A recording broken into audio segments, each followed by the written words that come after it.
Hi everybody. So this is a continuation of attaching the top skins to the left wing. My good friend here, Ted, has joined me. This is definitely a two-person job. You gotta have one person bucking and one person on the rivet gun. You could theoretically do all of these. You could back rivet all of these. Oh, pardon me. But I'm not sure how you do that really feasibly. I mean, you see the number of clecos, and now we've done a big chunk of the outer skin.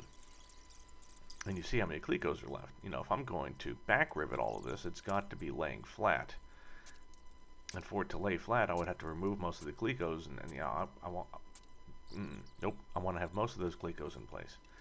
I don't want to have any excuse of skin sliding around, moving, adjusting, you know, not being a perfect fit.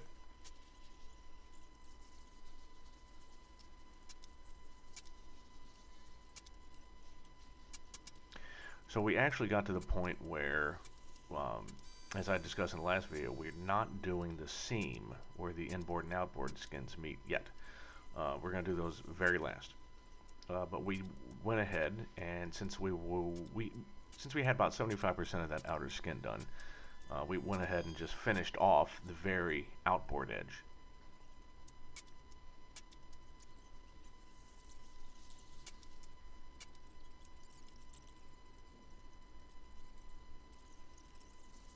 That was Charles, another member of our club, just coming by to say hi.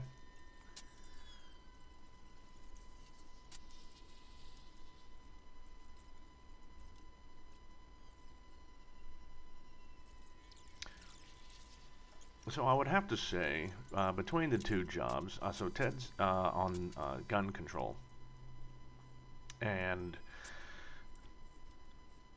between that and bucking, I would say bucking's the little more challenging of the two.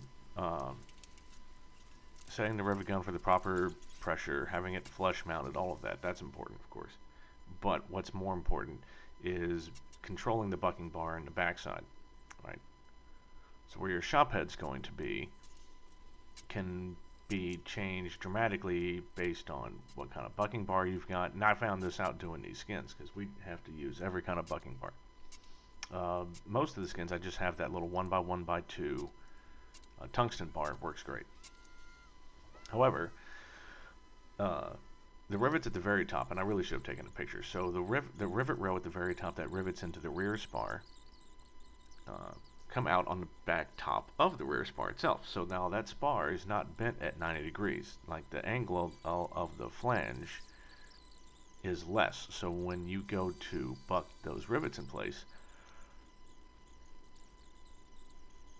you don't actually have a 90 degree area to put a bucking bar. You have less than that. It's more like 80 degrees or something like that. So you can't really use a flat square bar. You don't have the room. By the time you tilt it up to get flat on the machine head side, the bar won't actually contact the rivet, and it's useless. So I have to use thin-nosed steel bar that came with my rivet gun. Not quite as good as the tungsten bar. It's not quite as solid, but I mean, it works. You just have to put a few more shots into it from the gun because of the momentum of the bar. Alternately, I have that 5.5 pound tungsten bar where I don't have to put any pressure on it at all. I don't even feel the gun hitting the rivet on the backside. The problem with it is, let's say that you do 7 shots with the gun. There's 7, bop, bop, bop, bop, bop, bop, bop, If you're using a light steel bar, 7 shots won't even set that rivet completely. Meanwhile, on the opposite end, if you use the 5.5 pound bucking bar and you're putting some pretty significant pressure, you'll completely buck that thing flat. Right? So, being in control of the bucking bar is important in this kind of work because you're the one that's going to be able to apply more or less pressure. For instance, Ted was comfortable getting a consistent 6 or 7 shots. Well, that's great. The problem is, based on whether or not I'm pushing hard or soft or not pushing at all, I could overbuck something. And it's not his fault. It's the same pressure coming from the gun. It's the bucking bar that I'm using and the pressure that I'm using. So, Anyway, that's one of the tedium of making aircraft. Oh, sorry, I've got a cat around me. Cat, what do you want? That's what I thought. So here we are. So he and I have now moved on to the inboard skin. Again, we're avoiding that area where the overlap happens. We're going to save that for last. But what we're doing now is hitting up the wing walk doublers.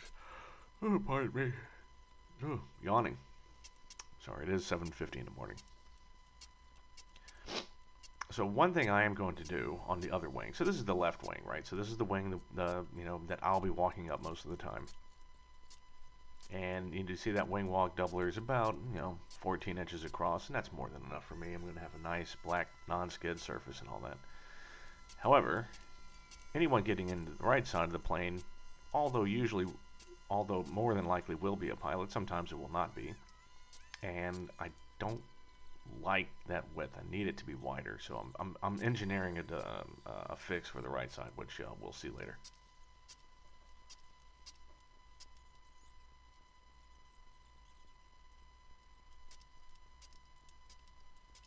One thing I will stress is make sure that you have all of your holes dimpled. If you found an undimpled hole right now, I'd be pretty screwed.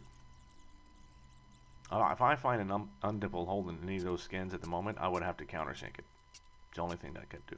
So, anyway, we're just going to continue with this and see you in the next video.